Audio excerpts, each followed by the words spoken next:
chaqimchilar jannatga kirolmaydi, kibrlilar kirolmaydi, kuykanaylar kirolmaydi, benamozga jannatda eshigi ochilmaydi deyilgan.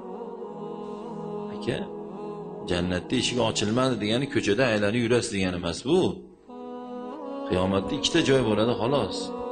Jannat va do'zax uchinchi joy yo'q aylanib yurib turadigan. Masalan, men to'yga kira olmagan odam aytib yurishi mumkin bozorda aylanib. Jannatga eshik ochilmadimi, sizga ruxsat berilmadimi? Bo'ldi, ikkinchi joyga bur tepada kirib ketamiz. Voy kirmayman, men xohlamayman, tog'amga aytib beraman, falon joyda ishlaydi deb. Buna narsa nima qiyomatda Allohga kimi mansabi, kimi puli, kimi kuchi, kimi tanishi o'tadi. Buni jinni bo'lmagan odam hamma biladi qiyomatda Allohga bu narsa o'tmasligini.